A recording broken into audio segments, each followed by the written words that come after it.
This is Karen with NewClevelandRadio.net, and hopefully you are hearing the sounds of a guitar in the background. That was Christine Lavin, who was getting ready for today's podcast.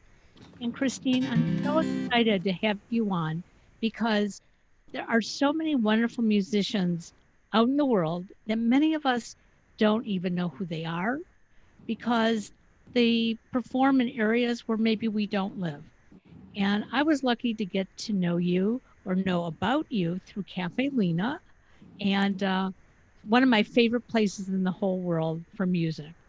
And they're celebrating their 60th anniversary. And I know that you were part of that celebration this year.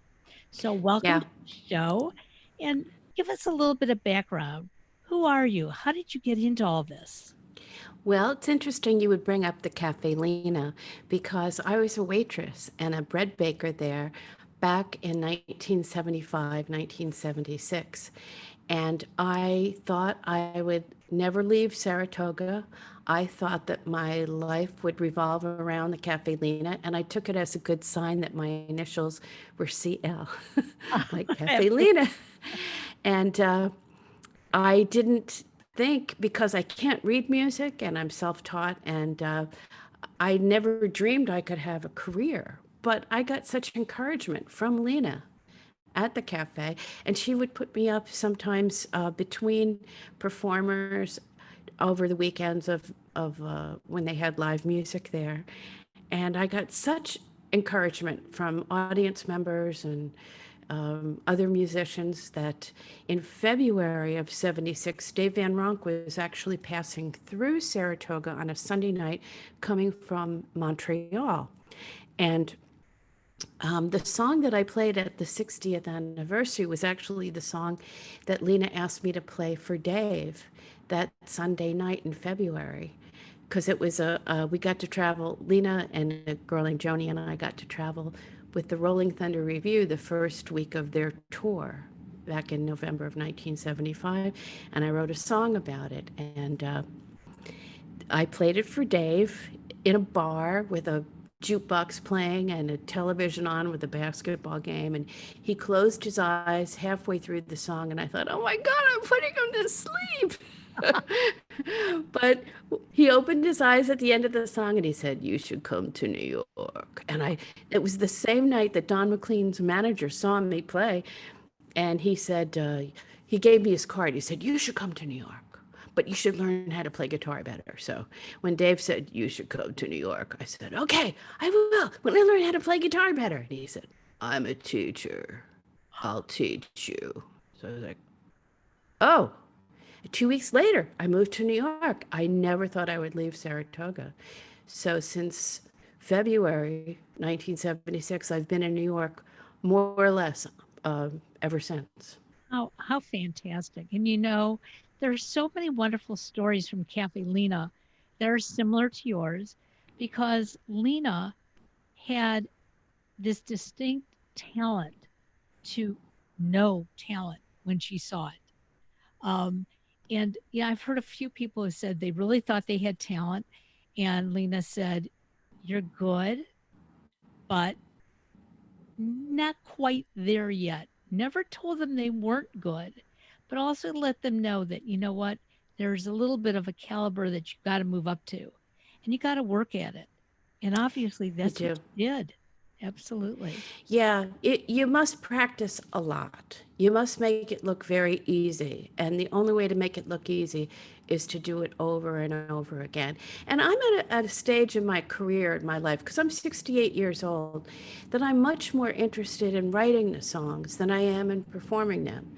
Because to perform them, you have to practice so much the same thing over and over and over. And as a songwriter, when I finish a song, I want to get on to the next song. I don't want to spend time working on something I've finished. Sure. So it's an interesting place to be during this pandemic. That I started making videos about 8 years ago when I was living with my mom. I learned how to make them to help her because she had no short-term memory, and it would help her to remember the things that she did during the day. And so eventually I started making videos for my own songs. And I'm kind of focusing on that at this point in my life. So doing a lot of video things, even doing this to me uh, is a good thing to be doing. Maybe more important than playing in a live club is chatting with somebody like you. Well, and one of the reasons we started doing this, so my son started this radio station 3 years ago, and it really was supposed to be a sports station. That was, Really? yes. And, Have I got a song for him? It oh, just came in today. It was written in 1982 by a Canadian. It's called The Secret Life of Satchel Paige. he will love that. Oh, it's a brilliant, brilliant song. And I just wrote it. Bob Bosson, the Canadian, is a guy who's just sent it to me just this morning. And I told him I'm going to send it far and wide to all the people I know who love sports. So now I'm going to add your son to that Oh, list. that would be wonderful. And so, that's where he was headed. And then he got a job for the Cleveland Indians. And so now he can't talk sports because they don't allow it. I mean, he has to talk positive about what he does, Uh-huh. but, you know, they can't be in that place to maybe say something that they're not supposed to be sharing. So he turned the station over to me. And in the meantime, I had already started working with Cafe Lena and introducing people like yourself. And it's so rewarding to me because I'm meeting performers like yourself that if you haven't been in Cleveland and I didn't know about you, I wouldn't have seen you. I wouldn't have heard your music. And now I have this repertoire of music that is unbelievable. So when I go for my daily walk, I'm listening to people who someone would say, who's that? And it's like, well, let me tell you who that is. So we have you on today and we want you to perform a little bit. So give me an idea of one of your first songs you're going to perform today.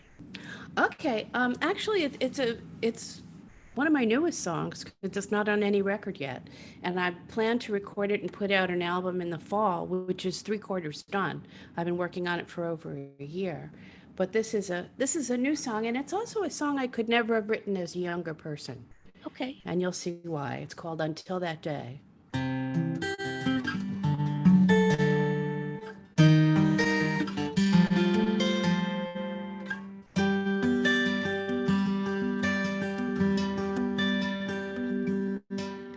My parents met on the New York City subway back before World War II. Dad said, "Aren't you one of Judge Crawford's daughters?" Mom said, "How do you do?" That's how the conversation started. Above the clickety-clack on a train from the Bronx to Manhattan, when two 20-somethings began to chat.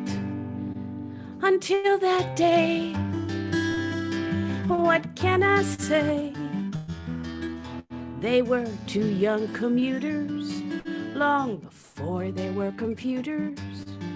Until that day, what can I say? Stars align when love is kindly on display.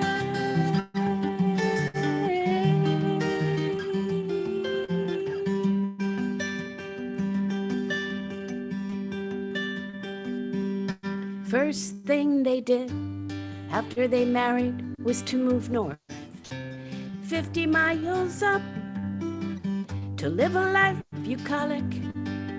They were drinking from the Lavin cup. Babies came one after another, after another, after another. I am the fourth of 9. They did the best that they knew how to keep us kids in line. It was never easy with a family that size. Thank God for our black Labrador Spanky and his gentle, trusting eyes.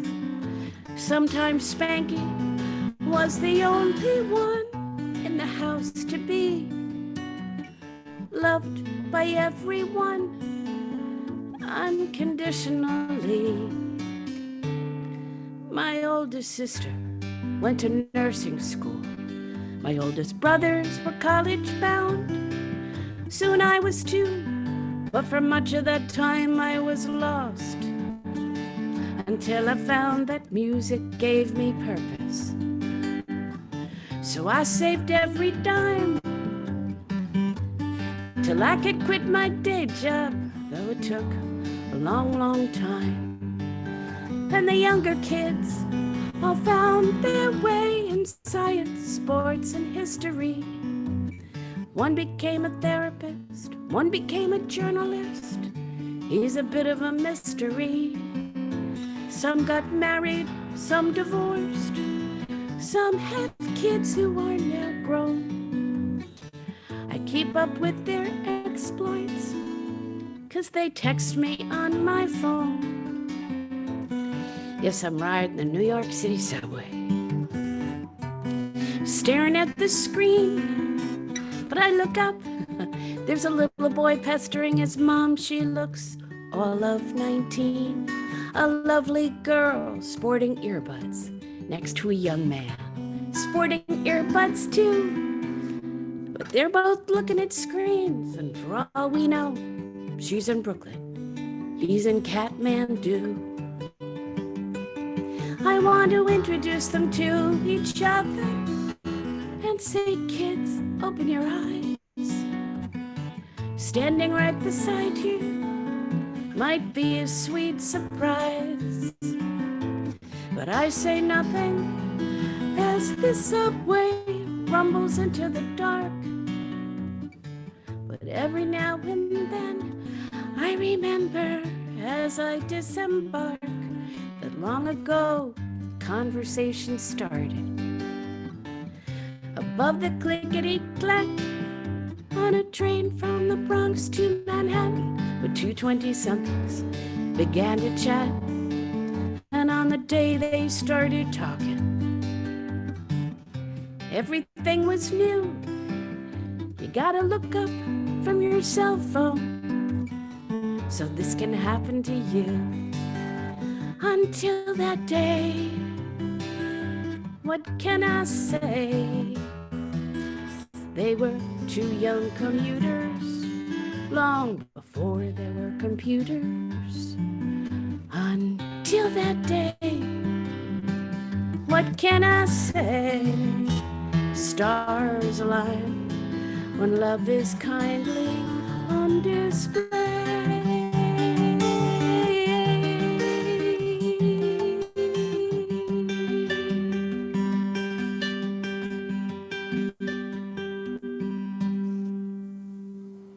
Well, now I know the story of your life. I Yeah, I don't love make it. stuff up. I just make it rhyme. Well, the interesting thing is when you listen to this song, now I understand your comment earlier. You couldn't have written this when you were younger because we didn't have computers. We weren't sitting and looking at our cell phones. We didn't have earbuds in our ears. Um, Yeah. and life has changed quite a bit since those days. Yeah, my Um, parents met on the subway. If they were 20 somethings today, I don't know if that would happen. So, what I'm just hoping is that young people will hear this song and they'll say, oh, yeah, maybe I am looking at this screen too much. I know I look at the screen too much, right. and I'm old. So young people, they grew up with these screens. When I see people on the subways with their tiny little babies that who are holding their cell phones because the parents are just desperate to get the kids distracted by something, Right. I think, oh my God, this little kid is not even a year old and is addicted to this Right. iPhone already. Yep. Well, I'm hoping that this pandemic that we've been through has maybe changed some of us along the way. I'm seeing a little of it in my own community where children weren't playing outside before, but now because they've been in the house for so long and now that they can get out, parents are letting their kids ride their bikes up and down the neighborhood and they're encouraging it and the kids want to do it because they're tired of looking at the screen. Um, so, it's been a terrible, disaster financially and medically for many of us, but at the same time, it's I think in some ways bringing us closer to being on that subway and finding a person. So, Yeah. Yeah. so It's changing us in ways we don't even realize. absolutely. So, where do you typically get your ideas from for your songwriting, especially Oh, because that one I was actually riding the subway, right, looking at the screen, because I very often find that I end up writing the last verse of the song before I write the first verse, because that's how it started. And I said to myself, I'm riding the New York City subway and I'm staring at the screen. And that's when I look up and I see that there's this little boy and he's like tugging on his mom and he's trying to get her attention and she's looking at a screen and this young man. So it's just by, being out there in the world. I don't get a lot of ideas when I'm sitting home alone, self sequestering in my right, apartment. absolutely. So, so I do have to get out more. And at this point, I just go out once a week to go to Trader Joe's to get groceries. And Well, that's it. we hope it will get better. I know New York is slowly starting to open up, but at the same time that it's slowly starting to open up, with the millions of people you have just in a small area, I'm sure that's keeping some people inside a little bit longer. So you have this new album coming out. Mm-hmm. What made you decide now to write new music or collaborate on some older music and put out a new album? Well, I put out a record in September, which is called The Best of Christine Lavin. And I could have easily gone to iTunes and looked at the 10, most popular songs and put them out on it. But instead, I went through all my emails and I picked out the songs that have over the years gotten the best emails from people.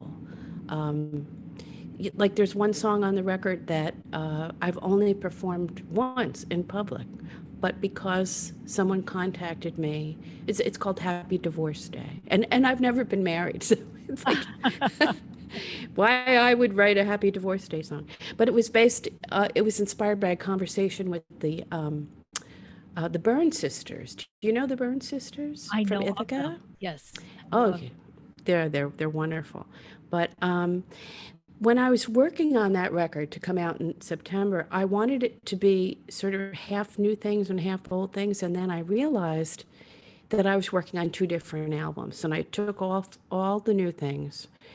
And my new record that I'm working on is probably going to be called On My Way to Hooterville, because I have three songs that are the same melody, that are three different true road stories about things that happened to me when I have gone on the road. Unbelievable things. One of them, I'll tell you, one of the road stories, I was playing at the Winnipeg Folk Festival up in Canada, and I had been engaged to a musician who will remain nameless.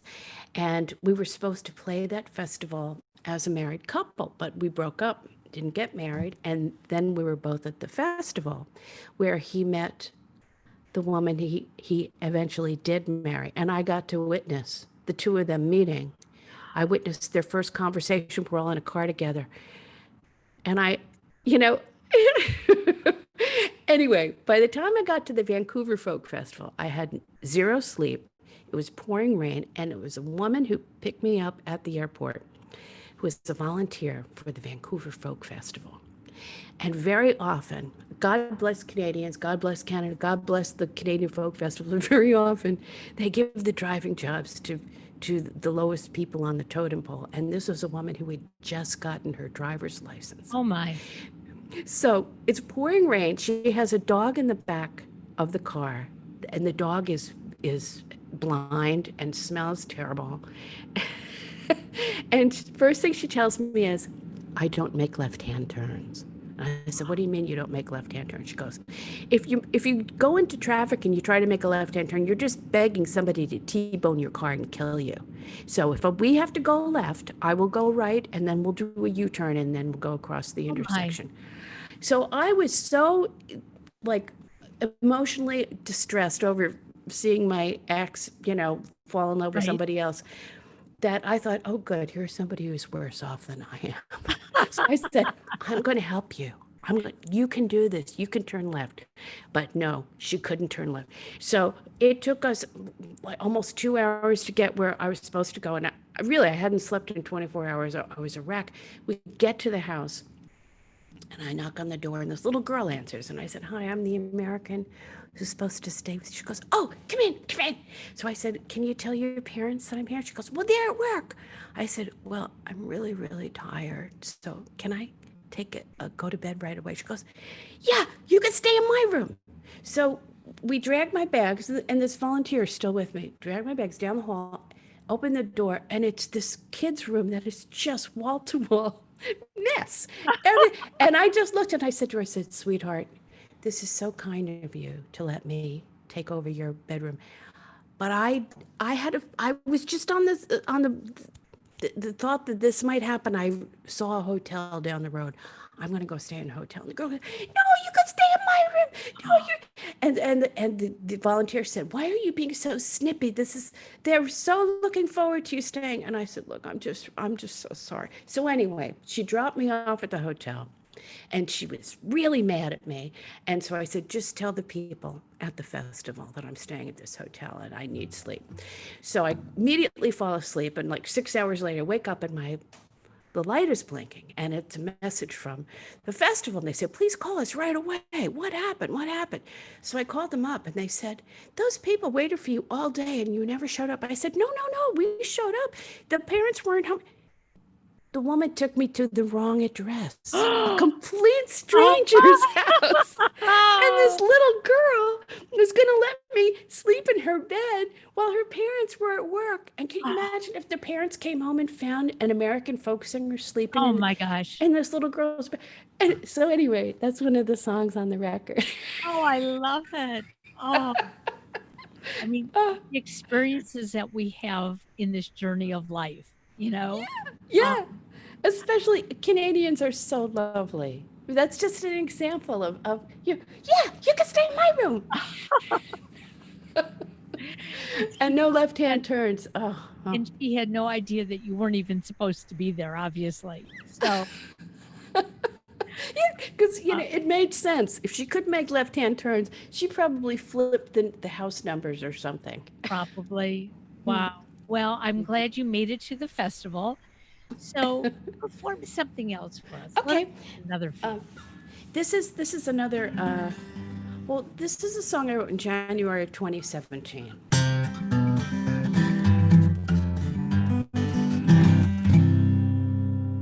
There's a storm on the horizon. Skies are blustery and gray. All hands on deck. Anchors away. The captain says full steam ahead. You can trust in me. Now we're hanging on for dear life between the devil and the deep blue sea. His crew are all landlubbers, his son-in-law and daughter. Neither of them have spent any time on this kind of water. He's never piloted a ship. He does not want advice. As we head into the storm, I guess he'd rather roll the dice. And when it all goes wrong, we can't say we weren't warned. And when it all goes wrong, when we're enveloped by the storm, when it all goes wrong, when he drives that ship aground, we'll throw captain and crew overboard, then turn the ship around. I wrote this song 2 weeks before his inauguration. I thought by now the song would be passé. But we're living in a time where we get no clear explanation. What was he doing in Lafayette Park, holding up a Bible the other day? That, along with John Bolton's book, are two books we are sure he will never, ever, ever read. Better batten down the hatches, the ship of state will drift. We never know exactly when and how his mood will shift. He can't focus on the ocean, he can't focus on the land. Our captain's so distracted by what's tweeting in his head Pirates lurking on the waves, hackers in the wire. Loved the way he crook his finger when he said you're fired, as if those words entitled him to lead this bloodless coup. I look forward to the day we say those words to you, and when it all goes wrong, we can't say we weren't warned. And when it all goes wrong, when we're enveloped by the storm, when it all goes wrong, when he drives that ship aground, we'll throw captain and crew overboard, then turn the ship around. All right, we'll throw you life preservers.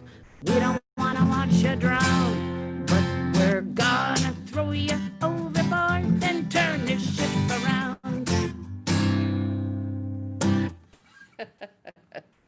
Wow.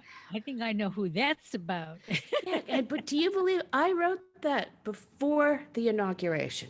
And it was not my original idea. It was Keith Oberman, who's a sports journalist. I'm sure your son knows who Huh? he is. Keith Oberman said, when this all goes wrong, and we know it will, we can't say we weren't warned. And I thought, wow, that sounds like a song lyric right there. But it was Keith Oberman who said it first, and it was before the inauguration.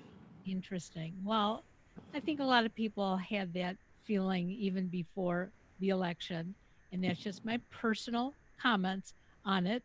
Um, Well, and you know, there's an interesting story about your governor, Governor Kasich, who I think is a good man. You know, he's really done a good job, and my grandfather was a Republican. You know, I don't hate all Republicans. I'm a right, little absolutely. concerned about a lot of them, but Donald Trump Jr. in 2016 called, or yeah, he called the people, the advisors for Governor Kasich, and said, "How would Governor Kasich like to be the most powerful vice president in the history of the United States?" And they said, "Well, how does that work?"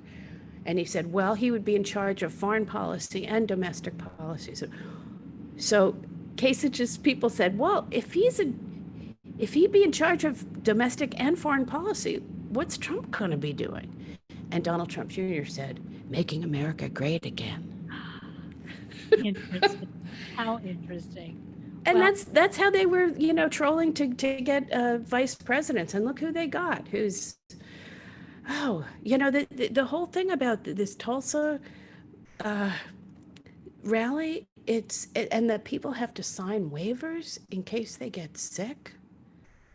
it's This is like beyond through the looking glass. This absolutely. this is very, very strange. I hope the people in Oklahoma will just not show up for it. I think that would be the best thing. They should just ignore it. Well, we all want to be safe. And if you want to be safe, that's probably the best thing for you to do. Um, and if you choose to be part of it, just know what the risks are. And that's what I tell people. And you brought up a very good point when you said, you don't hate all Republicans. I certainly don't either. In fact, when I meet somebody, I don't ask them, what is your religion? What is Yeah, your it's sexual dangerous to orientation? ask. you know, and what political party. When I gravitate to somebody, I gravitate to them because of similar interests. Okay. Doesn't mean all of our interests have to be the same, and I think once our society starts to understand that, we're going to have a much better community of people out there. Um, I don't want somebody to decide that I'm at an age where my hair shouldn't be long. I'm, and you can't tell right now, but I have grown it out. And Me too. I've had people say to me, when hit a certain age, you're supposed to cut your hair. Where is it written? Okay. I want my hair long. It's long. Um, the same thing had people say to me, when you hit a certain age, you should have that occupation and you should be that career person, whatever it is. You know what? We all grow and live differently. And that's what makes the world an exciting place. I don't have the talent that you have to write music, and I certainly don't have the voice to perform it. So I use my voice differently. And that's how we can all come together.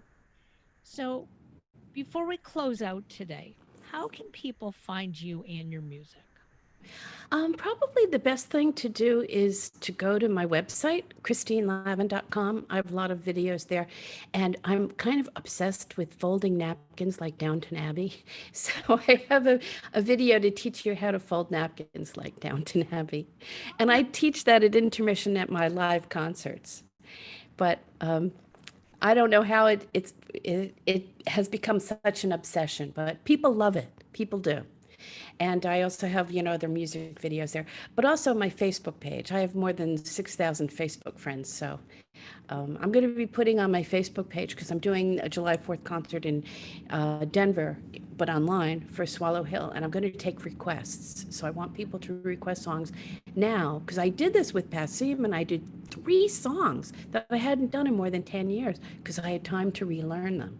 So if you have a song of mine that you've really been had a hankering for, go to Facebook and tell me what it is you want to hear. That would be wonderful. Do you have any other plans for the 60th anniversary with Cafe Lena? We're just waiting to see how everything opens up. And one of the things for performers, the last thing we want to do is to give people a reason to crowd together and spread germs. My sister wants me to come visit them up in Rochester, and I have said no because I'd have to take a train or take a plane, and I live in New York. And just getting from here to the train or the plane, I come in contact with people, and I don't want to be a spreader of germs. So I'm living a very sequestered life right now. Well, many of us are. And as you talk about that, we live in a suburb of Cleveland, and we have a lot of green space around us. So I do get out and walk around. The only place I really go is the grocery store or for a medical appointment if I need one. My husband is out there working, and we have a routine. As soon as he walks in the house, he goes straight into the bathroom, strips down, takes a shower, and his clothes go into the washing machine. Um, we all wear masks. We all wash our hands regularly. And all shows are being done remotely, which, is not a difficult thing. There's Zoom and Skype and so many other venues. And I'm so glad that you joined us today and we got to hear your music, got to learn about you. And, we'll have you back on again. Well, thanks for inviting me. Well, And I will send the Satchel Paige song link so you I, can give it to your I would son. love that. He will, I mean, he'll go crazy and then I'll have to maybe take a video of him while he's listening to it. Well, you have a great day. I want to thank you again for joining us at New Cleveland Radio. Well, thank Bye you, now. Karen, very much.